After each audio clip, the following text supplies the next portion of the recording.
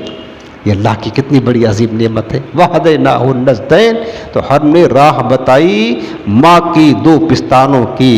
اب اور ایک معنی اس کا یہ بھی مفسرین نے بیان فرمایا ہے کہ کیا کہتے ہیں کہ اس سے مراد نیکی اور بدی کے راستے، دو راستے اللہ نے دونوں بتا دیا، یہ اچھائی کا راستہ، یہ برائی کا راستہ، یہ جنت جاتا، یہ دوزخ جاتا۔ اب تمہیں اختیار دے دیا، جو مرضی چاہے کرو، اچھائی کا راستہ اختیار کرو گے جنت جاؤ گے، برائی کا راستہ اختیار کرو گے جہنم جاؤ گے۔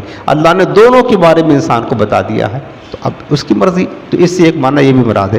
اس کے بعد یہاں پر دیکھیں زبان کے بارے میں جو اللہ نے فرمایا نا، حدیث پاک ہے ترمذی شریف کتاب الزہد، حضرت عقبہ بن عامر رضی اللہ تعالیٰ عنہ روایت فرماتے ہیں کہ میں نے رسول اللہ صلی اللہ علیہ وسلم کی بارگاہ میں حاضر ہو کر عرض کی کہ یا رسول اللہ، نجات کا ذریعہ کیا ہے؟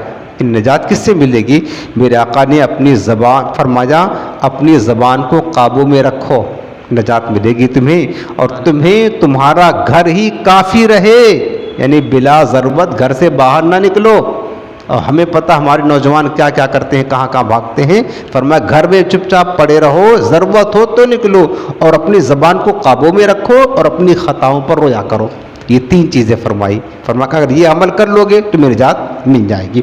دوسری حدیث پاک مشکات شریف کتاب الآداب، حضرت عمران بن حسین رضی اللہ عنہ سے روایت کرتے ہیں کہ نبی کریم صلی اللہ علیہ وسلم نے فرمایا انسان کا خاموشی پر ثابت رہنا 60 برس کی عبادت سے افضل ہے۔ سبحان اللہ۔ ہاں، صرف خاموش رہنا، یعنی کس بات سے؟ فضول باتوں سے، گناہ کی باتوں سے، برائیوں سے، کفر و شرک سے بچنے کے لیے انسان خاموش رہے، اس کا خاموش رہنا ہی 60 برس کی عبادت سے افضل ہے۔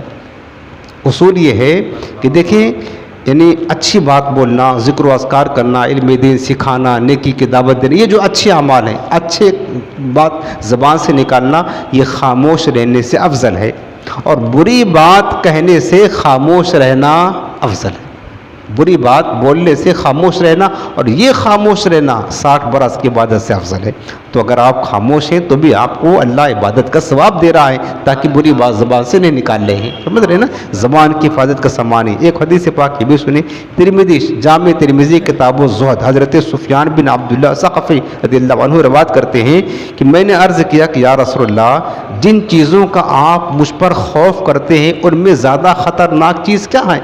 تو آپ نے اپنی زبان مبارک کو پکڑا اور فرمایا کہ یہ ہے، یعنی یہ زبان ہے، یہ زیادہ خطرناک ہے، یہی زبان انسان کو جہنم میں لے کر جاتی ہے، یہی زبان کفر بکتی، یہی زبان انسان بولتے غلط نا تو پورے جسم پر جوتے کھلواتی، یہ زبان ہے۔ روایت میں ہے کہ جب صبح ہوتی ہے نا، جسم کے سارے اعضاء، ہاتھ پیر سب ہاتھ جوڑ کر کہتے زبان تو چپ رہنا، خاموش رہنا، سیدھی چلنا، اگر تو سیدھی رہی تو ہم بھی سیدھے رہے، اگر تو ٹیڑھی ہو گئی تو بول کے چھٹی پا جائے گی، جوتے ہم کھائیں گے۔ یہ زبان کے یعنی سارے اعضاء اس کے سامنے منت کہتے ہیں کہ تو سیدھی چلنا، کیونکہ زبان بول دیتا ہے انسان، اور جوتے تو جسم کھاتے ہیں، تکلیف تو برداشت کر سکتے ہیں۔ تو میرے آقا نے فرمایا کہ زبان ہے، اس کا یہ زیادہ یہ خطرناک ہے۔ اب اس کے بعد میں پھر آگے جو آیت ہے نا، فَلَقْتَحَمَ الْعَقَبَةَ، پھر فرمایا کہ بغیر سوچے سمجھے کیوں نہ گھاٹی میں کودا۔ عقبہ کہتے ہیں گھاٹی، اور فلقتحم یعنی گھاٹی میں کودنا، گھاٹی کہتے ہیں کھائی کو، جو گڈھا ہوتا ہے نا اس کو گھاٹی بولتے ہیں۔ تو اللہ نے فرمایا کہ فلقتحم العقبہ، جب ہم نے اتنی نعمتیں دی ہیں تو چاہیے تھا کہ انسان کو بغیر سوچے سمجھے گھاٹی میں کود جاتا۔ اب کس گھاٹی میں کودنے کی بات کی آگے بتایا جا رہا ہے، فلقتحم العقبہ، تو پھر بغیر سوچے سمجھے کیوں نہ گھاٹی میں کودا انسان۔ وما ادراک ما العقبہ، اور اے سننے والے تجھے پتا ہے وہ گھاٹی کیا ہے؟ وما ادراک، تجھے کیا معلوم، ما العقبہ، وہ گھاٹی کیا ہے؟ فرمایا اب گھاٹی کا ذکر کیا جا رہا ہے جس میں کودنے کا اللہ نے گویا کہ حکم دیا۔ فق و رقبتن. اب یہاں سے نیک اعمال شروع ہو رہے ہیں. فرمایا گھاٹی میں کودنا یہ ہے گردن کو آزاد کرنا, یعنی غلام آزاد کرنا. فق و رقبہ, غلام آزاد کرنا. او اطعام فی یوم ذی مسغبہ, یا بھوک کے دن بھوکوں کو کھانا کھلانا, یہ گھاٹی میں کودنا ہے. یتیمن ذا مقربہ, قرابت دار یتیم کو. او مسکینن ذا متربہ, یا خاک نشین مسکین کو, یعنی جس کے پاس کچھ نہیں ہے, یعنی ان کو کھانا کھلانا, ان کی ضرورت کو پوری کرنا. یعنی یہ نیک اعمال ہیں. ان نیک اعمال کو گھاٹی میں کودنے سے تعبیر کیا گیا ہے. اس کی وجہ کیا ہے؟ مصنف فرماتے ہیں کہ یہاں نیک اعمال کرنے کو گھاٹی میں کودنے سے اس مناسبت کی وجہ سے تعبیر کیا گیا کہ جس طرح گھاٹی میں چلنا اس پر دشوار ہے, اسی طرح نیکیوں کے راستے پر چلنا نفس پر دشوار ہے. یاد رکھنا, گھاٹی میں چلنا مشکل راستہ ہوتا ہے نا, انسان کے لیے دشوار ہے. اسی طرح نیک اعمال پر قائم رہنا, نیکی کے راستے پر چلنا, یہ نفس پر دشوار ہے. ہم صبح فجر میں کیوں نہیں اٹھتے ہیں؟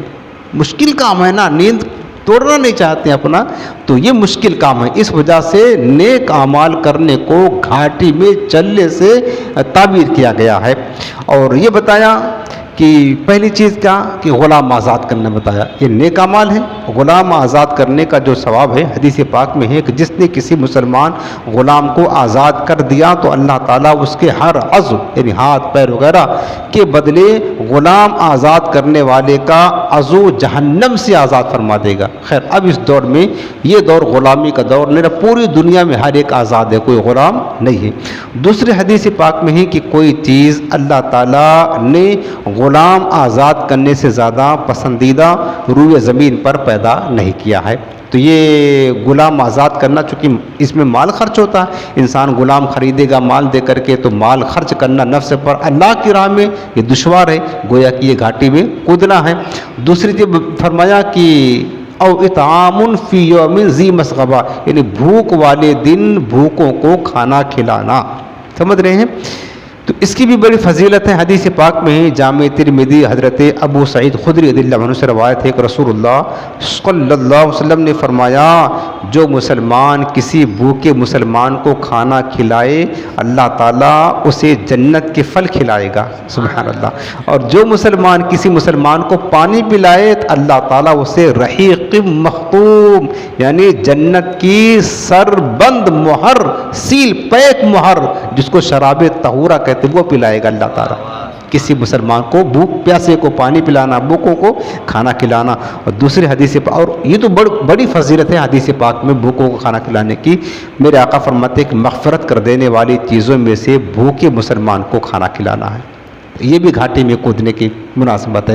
دوسری فرمایا کہ یتیم ذا مقربہ, یتیم کی کفالت کرنے اور اس کے ساتھ احسان کرنے کی حدیث میں بڑی فضیلت ہے. ایک حدیث پاک بخاری شریف کتاب الطلاق حضرت سہل بن سعد رضی اللہ عنہ روایت کرتے ہیں رسول اللہ صلی اللہ علیہ وسلم نے فرمایا کہ جو شخص کسی یتیم کی کفالت کرے یعنی پرورش کرے, وہ یتیم اسی گھر کا ہو یا غیر کا, میں اور وہ یتیم کی کفالت کرنے والا دونوں جنت میں اس طرح ہوں گے. پھر حضور نے اپنی مبارک یہ کلمہ کی انگلی اور بیچ والی انگلی کو ملایا, یعنی جس طرح یہ دونوں انگلیاں قریب قریب ہیں نا, اسی طرح آقا فرماتے ہیں یتیم کی کفالت کرنے والا جنت میں ایسے ہی قریب قریب ہوں گے.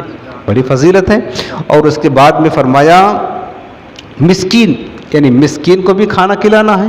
جو خاک نشین مسکین ہے جن کے پاس کچھ نہیں ہے ان کے بارے میں فرمایا. مسلم شریف کتاب الزہد حضرت ابو ہریرہ رضی اللہ عنہ روایت کرتے ہیں حضور نبی کریم صلی اللہ علیہ وسلم نے فرمایا یتیموں اور مسکینوں کی مدد کرنے والا, جہاد میں کوشش کرنے والے اور بے تھکے مسلسل شب بیداری کرنے والے اور ہمیشہ روزہ رکھنے والے کی مثل ہے. سبحان اللہ. یعنی جو مسکینوں کی, غریبوں کی, یتیموں کی کیا کہتا ہے مدد کرتا ہے نا, تو جس طریقے سے جہاد میں جانے والا ہے جو ثواب اس کو ملے گا وہی اس کو ملے گا. جو شب بیداری کرتا ساری رات جا کر عبادت کرتا جو ثواب اس کو وہ ثواب اس کو, جو ہمیشہ روزہ رکھتا ہے وہی ثواب کا حقدار بنے گا. یتیمن ذا مقربہ اور مسکینن ذا متربہ, یہ چند نیک اعمال بیان کیا گیا اور اس کو جو ہے نا